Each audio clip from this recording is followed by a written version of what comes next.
Welcome to the Farming on Purpose podcast, a podcast for farmers and ranchers ready to shift for a stronger future. Today's challenges in agriculture are new, but the grit and determination required to be successful are not. On the Farming on Purpose podcast, you'll hear how producers of all sizes and practices are moving mountains for things they believe in, all in the name of an industry that keeps growing and innovating for a stronger food system and stronger farm families. I'm your host, Lexi Wright, and I'm excited to discuss where producers are finding success, challenging the status quo, striving for better, and keeping our heritage alive, all while producing the food we depend on.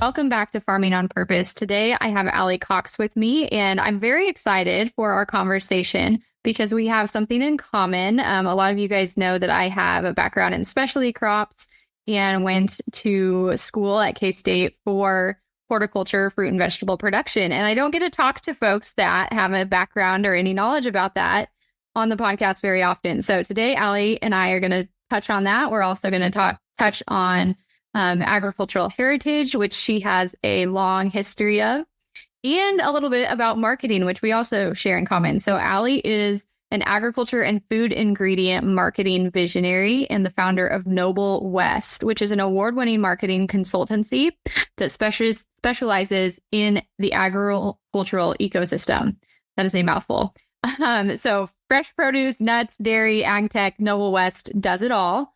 And Ali is also a fifth-generation farmer from California's Central Valley and returned home there in 2007 to make her family and grow her businesses in all kinds of different aspects. So, Ali, let's dive into this. Fill in the gaps for us. What did that journey from growing up in agriculture, the journey back home, starting a marketing consultancy, what did that look like and how did that unfold?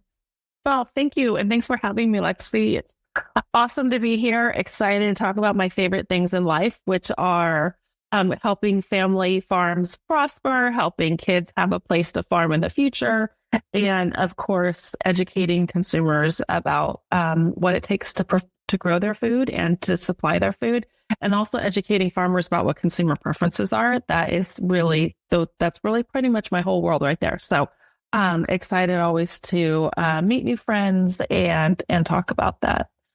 I had an epiphany after I lived, so born and raised in rural California in a farming community called Turlock.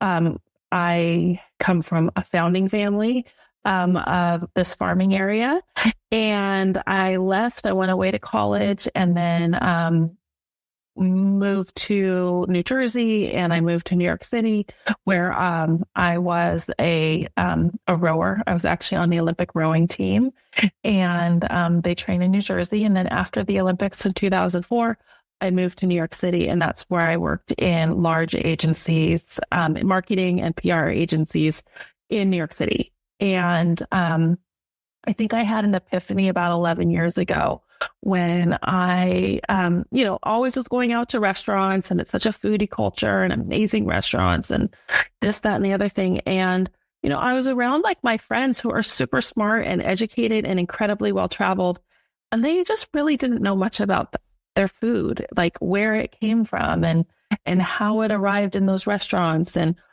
what the chef went through to get the best ingredients and where they shopped and how it arrived at this, at the border, at the seaports and all of that. And I think that my dad came to visit a few times and everybody was like, wow, he is, so with it. He's not like, in overalls and this farmer standing in his field with a pitchfork. And I'm like, no, not at all. That is not who he is. He's running a humongous operation with lots of employees and technology and makes really important business decisions literally every day.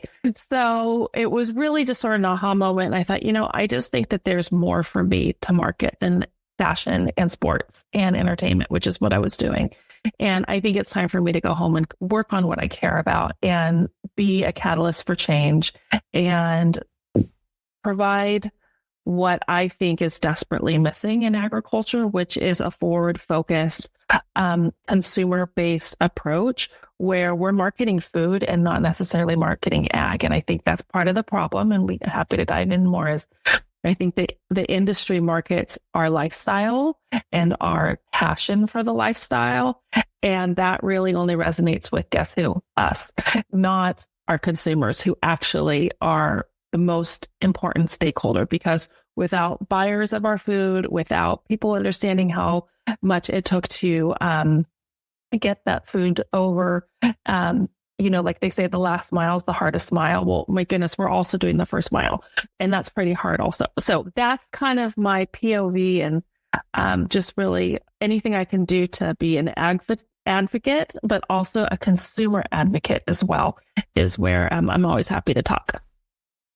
Amazing. Well, you have such a breadth of experience. Tell us a little bit more about your operation and kind of your ag background, just so everyone has that perspective.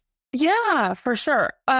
So my operation, we are like my agency or the family farm or all of it. Yes, please. They all kind of work together, let me tell you. So on the personal front, I'm a fifth generation farmer on both sides of my family. So my mom's family has always been in the melon business and in the fresh produce business. And I was the doc manifester in high school and worked on the stickering line. And so I have definitely have so much passion and experience and just for what it takes on that side. And then on my dad's side, we're more into cattle ranching and now grow a lot of permanent crops like tree nuts. And like I always say, like my dad's side of the family was farming before there was irrigation. So that we're kind of founding families in the irrigation districts. And so we grow tomatoes and beans, apricots, almonds, walnuts, again, beef cattle, and some other stuff in between. And then my husband and I actually have a farm management company and a tree nut harvesting company. Very diverse, which is generally a trend on this podcast that we have lots of different things going on. Kind of a necessity in agriculture and also kind of, I think, just part of who we are as people. Did all of those things unfold at the same time? What did the journey look like? The farming journey is one that's over 100 years long. So that is, that's kind of always been like as just a staple in our family. Of course, everything about farming has really changed in the last 20 years, from technology to financing to operational costs to labor costs. There has been just a ton of adaptation that's been needed. So I really commend, especially family farms. I know I'm, pretty well versed in California ag, and the average acreage for a family farm is now 473. The acres keep getting smaller and smaller. The average age of farmers continues to grow up. So it's a tough place to do business. And it's definitely a tough place to farm. There's a lot of regulation. And I don't necessarily think it's all bad, but it's definitely just changed the whole landscape. And I would say that's probably one of the reasons why my husband, Tony, and I wanted to start a farm management business, is because we just saw so many of like the challenges that maybe our families were seeing and understanding with succession planning. And obviously, I know on this podcast, you've got a lot of family-owned farmers and folks that are transitioning to farming, and really understanding how to set farms up for succession planning with baby boomers, the age that they are, it is the number one thing to be talking about. And so that was one of the reasons why we actually started our farm management business, was so that we could support farming neighbors who didn't have a succession plan, and also provide like kind of a little bit of a roadmap for my family farm as well. So that farm management term, I think, means different things to different people. You guys focus on their business plan. Can you go into a little more depth on what you guys do there? No, I would say it's more focusing on the day-to-day management. So if they don't have somebody who is capable of managing the day-to-day, like maybe grandpa is getting up in age, maybe grandma can't handle it anymore, can't be working with the with the employees, that's where it's sort of like you might need somebody to come and manage it for you. So it's really a consultative approach. And that's really what we're doing quite a bit of. And that also might mean if you're conventionally farming, might be managing your spraying or managing your irrigation cycles or ordering your water or managing your employees or bringing on your own employees. So that's where I think that farm management has really exploded here in the Central Valley in a lot of ways, because I think with succession planning, maybe, the kids are living somewhere else and they don't want to farm, but they also maybe don't want to sell their biggest asset either. So that's where I think that farm managers are really, consultative farm managers are finding a new path. The other thing is there is a lot of corporate farming happening. So big organizations, big investors have farming or are technically farmers, but they are probably not the ones that are managing kind of those day-to-day operational needs. Perfect. Thank you for providing more context around that, because here in Kansas, I think we look at that term like a little bit differently. Okay. And it's more about like the business planning and figuring out what your succession plan looks like and those kinds of things. So it's interesting. There's always these geographical things in agriculture. And such an interesting thing for you guys to be part of. Like that is very new, not necessarily something that's been around for a long time, that people have had these potential to bring in a management company to help them in that way. Yeah. What are some of the go ahead. And when I say company, I mean, it's like my husband's right. It's like, he's like, well, I'm already over here irrigating on this side of the canal. Why don't can I just manage that 50? Would you like me to manage that 50 acres for you? That is really sort of when I say management, it's not like, it's definitely very hands-on. And so, managing when to harvest and how you're going to harvest and actually if we're going to harvest. So it's definitely sort of like an outsourced farmer. Gotcha. Yeah. Well, that's a great thing to have as something to offer and expand your business in that area, I'm sure. Yeah. Let's touch a little bit more on the marketing side of things. Mm-hmm. When did you begin that endeavor? When did you kind of decide? You mentioned the trip with your father coming to the city and kind of being an eye opener for you. How did things unfold from there? Yeah, it was. So again, I lived in the city for about 17 years and then decided to move back to California in 2013. And I started my marketing agency in 2007 after working at big, like publicly traded agencies, and decided to move back. And at that time, I did not do any agriculture, but obviously it's like kind of in my bones and I love it and have such a deep passion for food. And so I decided at that point, okay, I want to focus on ag. And I moved back to California, started kind of one ag client at a time.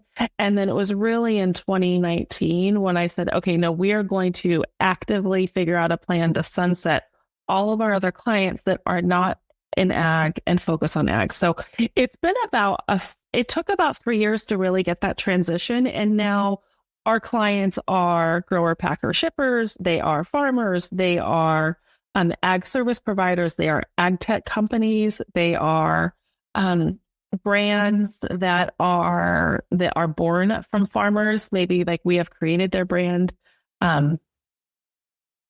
They are like association, like trade checkoff dollar associations.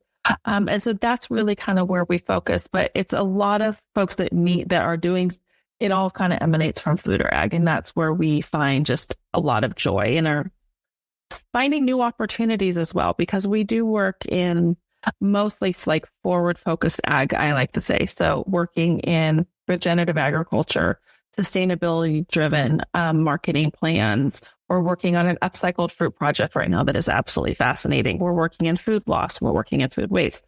We are really finding like a lot of kind of joy in that. And I think as a farmer, it's absolutely essential because I truly think it's the future. So instead of kind of fighting that the way things always were and hoping change wouldn't be here, I think change is here. And I think that farmers have an opportunity to be part of the climate driven solution instead of sort of the culprits of kind of bad practices. So I love what we do because I think that we are serving those that serve us. And I just really hope that we always are able kind of to find like new paths to profitability and revenue generation for farmers. Amazing. The marketing has kind of always been something that I would say farmers shy away from. It's a naughty word. Oh, yeah. Something they don't want to be involved in at all. But as you mentioned, agriculture has been changing over the last 20 years in immense ways. And it's almost become a necessity for many businesses. And I mean, of various sizes and types, that if you're not doing some form of marketing, you're becoming stagnant and you're not continuing to see that growth just because of the competition in the market at this point. And you also mentioned earlier that a lot of marketing in agriculture and the Western way of life has been about the lifestyle and the heritage, which doesn't appeal to our customers. So how are you kind of bridging those gaps of taking marketing from a naughty word for farmers and bringing in these new ideas that you find successful? Yeah. I don't know if they think it's naughty. I think they're just scared of it and they don't think it's their job. Right. Like, I mean, it's sort of like, well, why would I care about marketing? Like, I'm giving you a checkoff. You're taking money out of my sack, right? Like using checkoff dollars or using we call them assessments here in California. Like, that's where I think that a lot of the associations are just like really at like, are we consumer marketers now? We don't have a brand to sell, so we can't actually trace the ROI. Like, what are we doing? And I think it's their job to ask harder questions of their processors, if I'm really being honest. And asking marketing questions like, what is your approach? How are you going to make sure that I get the best return? Who gets paid first? Do the growers get paid first, or do your investors get paid first? How are you making sure that you are staying relevant in the marketplace? How aggressive are you in finding new buyers? Are you opening up any new markets? What's your approach for international marketing? I mean, there's so many questions. I think that farmers need to be more, less assumptions that that's happening. And because there is that relationship. And I mean, the amount of times I'm told in the day, well, we work in a relationship business. And I'm like, that's amazing. I do too, but my employees still need to be paid twice a month. And everybody else does too. So while it is a relationship business, I need to prove that what we're doing makes money, just like a farmer needs to do that as well. So I think that farmers should get compensated if they bring video crews on their farms, because the amount of time it takes to clean up the ranch, let me tell you, is something that needs to be acknowledged.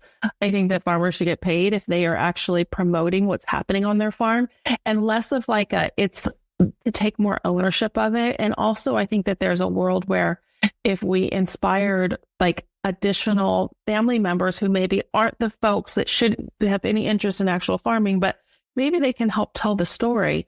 I think that's part of it. But I really think a lot of this is on the processors, the millers, the shippers. They need to tell this story, and they need to compensate farmers for taking an active interest in supporting them, and not just a pat on the back, but more of a active, a partnership in marketing. I'm glad you brought up the processors, because I think it's that piece of the puzzle that we usually don't talk about when we talk about the food. We talk about the grower, the producer. We talk about the supermarket where you go buy it, but we don't talk about any of that space in between, where really a huge chunk of what determines how our food looks when it gets to the grocery store is happening. So that's amazing that you are kind of bringing light to that step in the process and encouraging those conversations to happen. It's called the messy middle for a reason.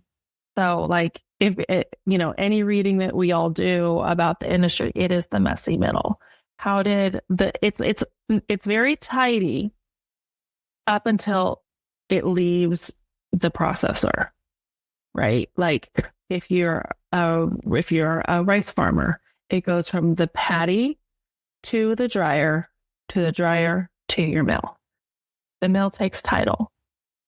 At that point, they own it. They are paying you out for whatever the weight is for that commodity day, right? And then it's their job to get the best price. And if it goes up or over whatever, like the approved prices, then you might get a payout. Now that it then becomes incredibly messy. Does it go through a broker? Does it go through a truck? Is it private label? Or is it go into your own brand? Is there still traceability back to your farm? I mean, there are so many things that happen, and there is a lot of ag technology that is now in place to support that effort, which I'm personally completely here for. And I think the best farmers are going to thrive because of it. But like, that's where that messy middle. And so that's where it's sort of like, stop pigeonholing all the problems on farmers. Please. Like, they are doing their job. They are being compliant. They are, like we always say, like, the best farmers come from the US. There's tons. I mean, in California, there is like the amount of oversight is extraordinary. What we should be talking about is educating why buying domestic is so much healthier for your family than international. That is something I'm personally here for, because like, that's the only way, like, we are actually know what the quality, and we can actually trace back. But, and that's because that's getting reported on. I think there's some conversation, and maybe like some storylines that I see circulate on social media about how food especially in the UK, and kind of England, that area, is better because of some of the like laws that they have in place about things that may or may not be included in their processed foods. And yet you just said almost the opposite, that in the US, we have so much oversight.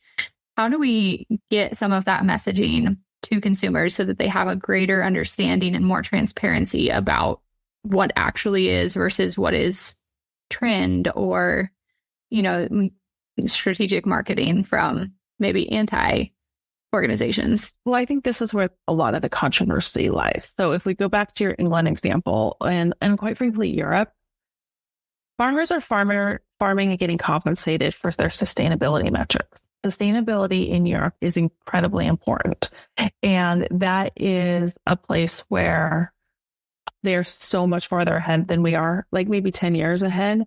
The other thing is, imperfect food is eaten and sold at grocery stores. Like, you are not going to find an apple in California that's not perfect. You're not going to find any piece of produce sold in a grocery store that is not absolutely perfect. And that means that over half of the crop was left for loss. Okay. That means that typically that farmer's not getting paid for half of that. Whereas in Europe, like, consumers are, they buy imperfect produce. It is sold. And that is part of the problem. Now, also, we're talking about a lot more people that like the US feeds than Europe. There is that. It's such a interesting conversation, I think, because we don't have the context in a lot of cases that you just gave there. Of it's really different values almost of what we prioritize. Something else that you've said there is that, kind of going back to the marketing piece of it, that farmers don't think it's their job. When we hear that it is our job, we're told you have to tell your story. Yeah. Like, how hard is that? Like, what does it what does it mean? Yes. Like, that's what I always say. And I was just talking about this the other day. Like, every single conference, any industry conference I have ever gone to, and whether it's water, whether it's the World Ag Expo, whether it's the Almond Conference, whatever it is, the final line of every keynote, of every panel is, we just have to do a better job telling our story. And everybody's like, okay, what does that even mean? I feel like that should probably be my MBA right there. Like, what does that mean? And how do we provide more meaning to it? Mm-hmm. So what are you seeing as you kind of consult with businesses who are working to do that? What are you seeing that works? What resonates in their marketing? Are they even focusing on that? What I'm seeing work is doing a better job of partnership, communication, and marketing with retail buyers. Direct retail buyers, not brokers. That's what I'm seeing.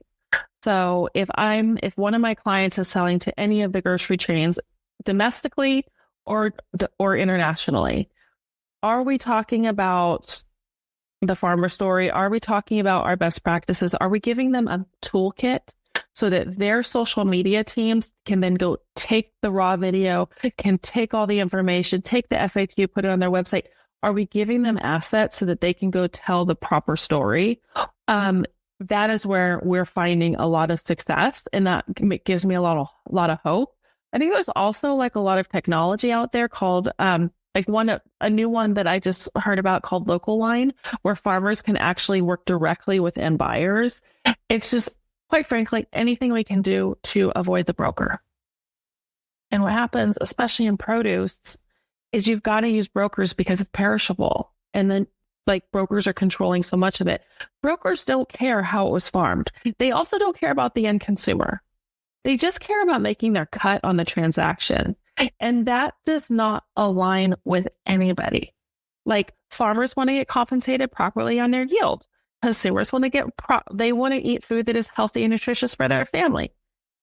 Like none of those are like those stakeholders like are completely motivated in different ways.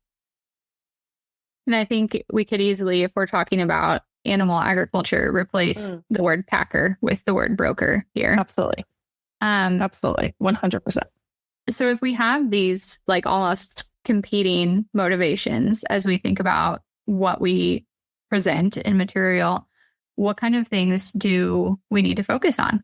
What do you suggest to your clients that makes the most sense for them to really hone in for their marketing? For the clients that are well capitalized, that are organized, and that have motivated marketers on their executive teams. So maybe that doesn't mean that they are a great marketer themselves, but how they mine for marketing and they're growth minded and in alternative ways. I think that we are seeing a lot of our clients who build their own brands find success. It is expensive. It is not easy, and there is no immediate ROI. It's not like selling a container of whatever to whomever, and then you get the cash, you get the check and you cash it. Like it is not that. It's a long tail, small, $125 Amazon purchase at a time road. It's going to food shows. It's talking to like small shops. It's consumer marketing. It's advertising. But what we are seeing is for those brands that do like it, quite frankly, who get kind of a thrill out of seeing their own name on the shelf, or their own brand on the shelf, we're seeing a lot of success there. And that is really phenomenal work for my team at Noble West, because we can really shepherd an experience. It's very meaningful. And we know, like, our clients who are building their own consumer brands, their objectives are like, if you could help us get like 10% more ROI on this, like 5% of our business, we would be so happy. Like that is like part of it. And then we just grow from there, and then just start shrinking the other side of their business. And, but again, you can only do that if you're well capitalized. You can only do that if you have, $1 million plus or minus. Like you cannot do that if you're a small brand, unless you have long-term contracts. If you have long-term contracts for value add products, then you can do it. Do you find it interesting at all that the exact slow way that takes a lot of capital that you're describing here is the number one route that small producers go after of building their own brand and trying to do it all themselves, make their own sales that way? It's sad. So sad. It is. Is that something you guys... Lexi? Do you know the success rate for that? It cannot be good. Do you see that in California as well, though, of those small producers who are getting started? A lot of times, first generation, they get a logo, they get a website, they start selling at farmers markets, they start trying to maybe organize some of those contracts with restaurants. They're going the direct brand approach that you just described, but they're doing it at a micro level. Is that... I think you could see that level if it's micro. And again, it kind of goes back to what I just said. You've got contracts. So maybe you do have a contract with a restaurateur. Maybe you do have a contract. You do have a family member who's willing to do the farmers markets. That can work. But you are all in on that. It is expensive. You are never probably going to feel financially secure if that's your primary income. But I think you can see it work. Probably if there's some caveats, like you own the land, you're not paying rent to somebody, or you have access to equipment that you can borrow or rent cheaply, or that will be a hard life though. That's the only thing I'm going to say. That will be a hard road hoe. But you could do it. And if you're a control freak and that's the way you want to do it, then I think that's great. Now, if you're not any of those things and you have a small plot and you need to get the best ROI, I would say not physically, but verbally beat up your processor or mill or grower packer shipper if you're a contract, or beat them up on pricing. Get the best value add contract you can and get as long of a contract as possible, that with room for negotiation based on market trends. That's where I would love to see more farmers that are smaller size spend more time.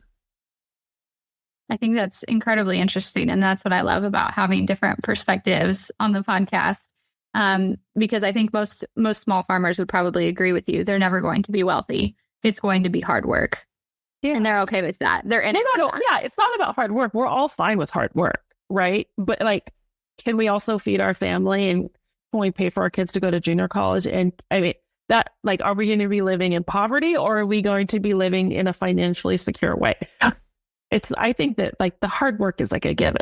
Nobody gets into this because they're lazy, for goodness sakes, but you still need to be compensated in a way that you can support your family. And that's a conversation worth having. So as we think about these contracts that they might be pursuing, talking to their packer, their broker, not broker, sorry, their mill. Good for that. Good catch. As they kind of enter into those conversations, how can they position themselves for success? How can they, as you said, give those marketing assets to them to make sure that they're getting that top dollar, that premium? What can they do to be successful in that relationship? Well, number one, just tell yourself over and over and over again, I'm not a price taker. I'm a price maker. I'm not a price taker. I'm a price maker. I can do this. I just have to be incredibly proactive. That's probably the first part. And then the second part is having business meetings that are actual business meetings, that you are around a table. It's not your grower rep leaning against the truck.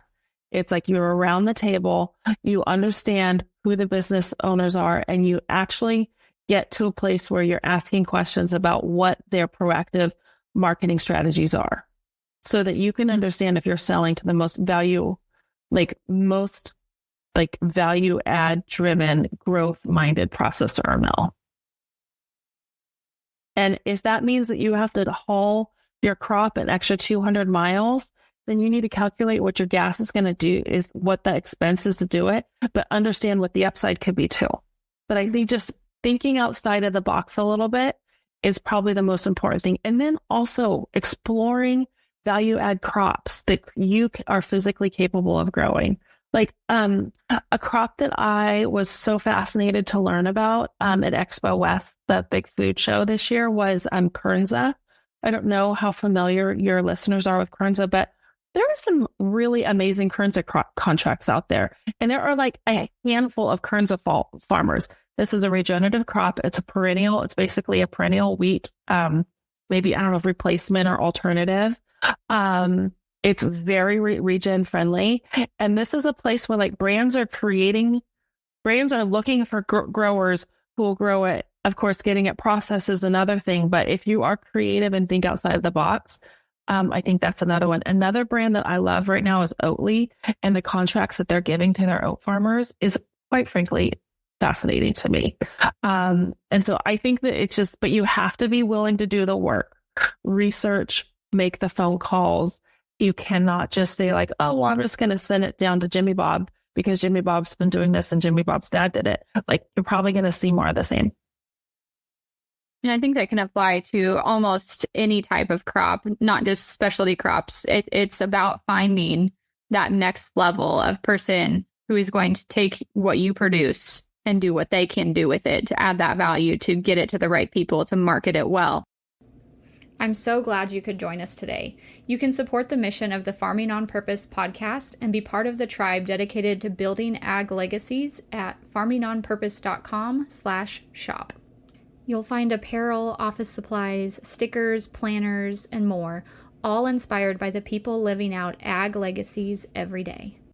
So how do people how do we get out of that mindset of being a price taker, going to the place we've always gone?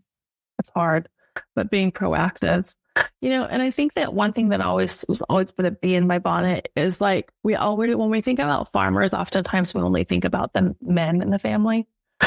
It's such a patriarchal industry, and like, not to sound like a feminist or anything, but like, and I have two small boys, but I still feel like this, like, I don't know about you, but like, I have been signing farm credit loans since I've been an adult. My mom always has, my grandmother always has. Like, we are farming. We are technically legally farming and responsible for paying the loans back every year. And I think that a way that like the whole family could probably be contributing to the farm is by doing this research. So it's not just what's happening outside on the farm. It's also what's happening indoors or on your phone or whatnot, researching those value add contracts and presenting signing your farm to find the right end buyer. And it doesn't have to, and it's not easy. It's not easy. This is like long term. And it's also like maybe going to the shows, walking up, putting your hand out, doing all the things maybe farmers typically aren't doing, which is marketing themselves. So it's all that. I love that aspect of being able to find roles that the whole family can fulfill. Because like you said, there are family that is not on the farm. There's family that's maybe stepped away, and that doesn't mean their role on the farm has to end. It can evolve in other ways. Yeah. Speaking a little bit more to the marketing side of what you do, what are some of the things that you think people need to be knowing about their food? What are those things that consumers care about if it's not the heritage and the lifestyle? What is it about their food? Again, I'm just going to quote Expo West again, since we're already here in this train. The data shows, and this is from extraordinary brand marketers who are marketing, I like to say, hero food ingredients. So whatever the ingredient of that food is the hero. So if it's cheese, the hero is dairy. If it is a cereal, the hero is wheat, probably. So hero food ingredient brand marketers, first, consumers make decisions based on availability. Can I get it? Can I afford it? Is the quality good? The fourth and the long, kind of a distant fourth, is it more sustainable or climate friendly? This is a new trend, right? And probably 5-10 years ago, like that wasn't even like measured, but we are showing that it's measured. I would also say that climate sustainability is also part of like telling like that actual proper story, of where the origination like story. So if that's also where you're asking questions like, who to your processor or your mill, who are your big customers? What kind of contracts do you have? And what can I do to make sure that you're getting the top end of that contract? Do you need to bring the film crew out? Do you want to film how we do it? Do you need content from our film? What can I do to support this value driven approach? And again, I think this is for like the whole family to get involved in, because not one person can do it all, right? Like I know like in my family, that would never be a conversation my husband or dad would have, but that definitely is something both my mom and I would feel very comfortable asking. And do. Yes. All the time. So it's understanding how people make food decisions, I think, is so valuable, because it changes the conversation. It changes the questions that we ask at every level. One thing that you mentioned before we started this interview was that how consumers can find and discover brands that align with them, and having values defined from a food perspective. How does that play in to this idea of understanding what consumers want and communicating what we value, what we have to meet that? I think that where farmers get into trouble is when they try to adapt everything they're doing to fit something that they're not, right? Number one, I think that's fatiguing. Number two, it's expensive because you're probably buying new equipment, new processes, new people, new whatever. So I think that it's about figuring out what you're doing already and finding the best home for what you're already doing. Or if you're curious, so say you're organic curious or you're regen curious. I think like the amount of regenerative farming that is happening in the Midwest, I think is fabulous. And that is honestly a place where I think proactive farmers are actually capitalizing for their farming processes because rock certified and regen certified brands are looking, right? But part of it is like, nobody is going to find you in your rural community in a vacuum. If you are not, number one, don't expect you're going to be found. You have to go find a home for your crop, right? You have to be proactive. And I have to say, if you reached out to one of the brands that you care about, an artisanal brand, or you did the research, you looked up all the lists, you reach out and said, I'm a farmer, I grow this, this, and this. I'm looking for this, this, and this. By any chance, do you have somebody in your sourcing department or your R&D department or in your innovation department who I could talk to? I think your response would probably be pretty decent. But again, it's like it takes the work. Like you cannot expect to be found. Nobody's going to come find you. That sourcing idea, I think, is something that a lot of people struggle to take that step because they worry that they don't meet the qualifications of what those brands are looking for. They don't maybe have the amount to fill a contract. What are some things that people who want to consider this concept of utilizing these contracts to market their products, what do they need to have baseline in place before they go have these conversations so that they can find success? Probably just a very good understanding and write down a list of who you are and what you have to offer.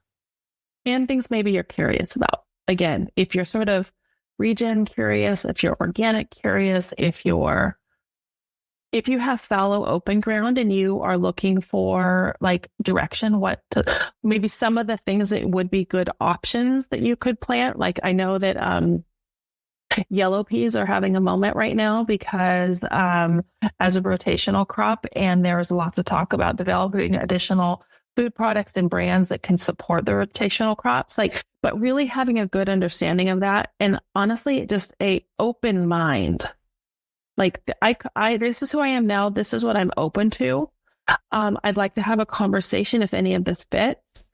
And I think just putting on like that open mind, and you got to take off your realist hat that you utilize every day is what keeps you in business as a farmer is being resilient and being like steadfast in who you are and what you do and confident to make those really hard decisions with like the most crazy of situations, whether it be weather or pricing or whatnot. I mean, what other industry do you like spend all the money and then hope there's a buyer at the end? None. So that's where I think that it's just sort of like changing your mindset a little bit and being very organized in the approach. Yeah, and it is a big jump for folks to make if they're going to be moving into that approach to their business versus, always knowing what they're going to plant. And it's the same thing they've always planted, always selling it at the same place that they've always sold it. Exactly. That's a huge step to take. But what we're seeing there is that there is profit to be made if we can have these communications, these conversations with these brands and these contractors.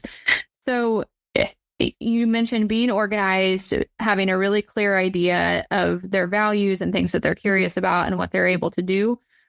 How else can we prepare producers to approach those conversations? Because I feel like a lot of them feel like they're coming to the table with their hands in their pockets going, "Oh, shucks, here's what we got." Yeah. How do we empower them? Well, a good first step would probably be number one, start setting some goals for how much just honestly Googling you're doing. Like if I'm a cattle producer, I'm just going to go Google like best hamburger patty best hamburger patty, like brands, best steaks, best online beef like provider, like just like kind of letting yourself like dream and wonder a little bit, wonder and wander. And then the other thing is maybe set some goals to go to a food show, right? And if that price tag looks pretty big to you, I would say be bold and email the organizer or call the organizer and be like, I am a farmer. I cannot afford this entry ticket. Do you have any comps or do you have a discount for a farmer price? I want to learn more about opportunities that I can like find for my family farm. Probably will not be a terrible conversation at the end, but you're going to have to be a little vulnerable. But I think that the more farmers spend time walking food show, trade shows, I mean, I'm not saying like fly out to Anaheim because like that's an expensive trip, but there are food shows that happen all over the place. Some of them are small and some of them are big.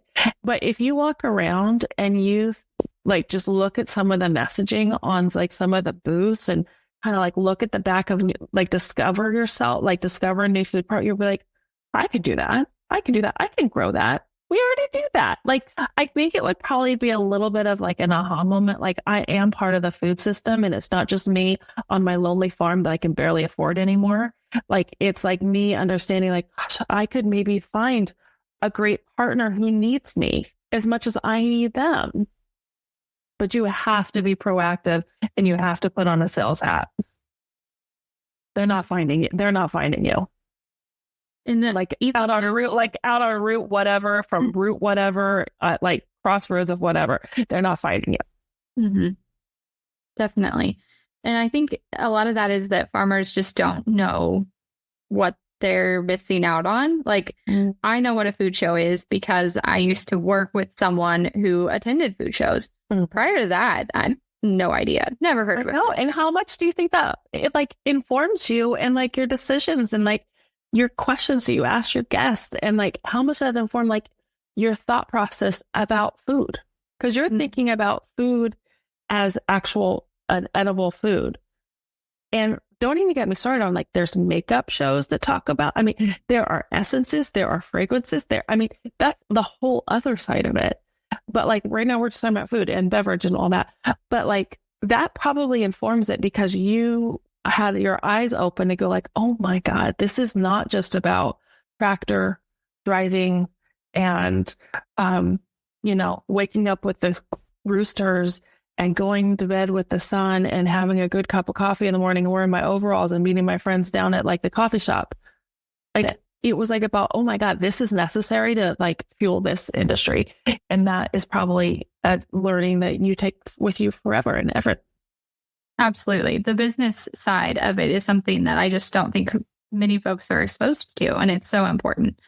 Well, this has been an extremely informative conversation, I think, for producers at every level, whether they're looking to find chefs to partner with. I mean, just thinking outside of the box about how they can find these outlets to market the product that they have or the product that they could potentially have. So if folks want to learn more about what you do and follow up with you, ask questions, where can they find you at? The best place is probably LinkedIn. So my name is Ali Cox, ALICOX. We also, our website is wearenoblewest.com and there's a contact form and every contact goes to me. So happy to talk to anybody. Wonderful. Well, thank you so much for sharing your expertise today.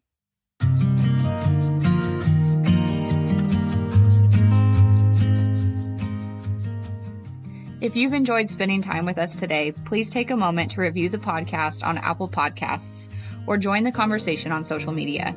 Do you have a topic you would like to discuss or know someone with a story to share? Apply to be a guest on the podcast at farmingonpurpose.com. You can follow the host of Farming on Purpose, Lexi, on your favorite social media platforms for more content by searching for Farming on Purpose. And remember, if you look around your table and aren't inspired by the people there, it's time to find a new seat.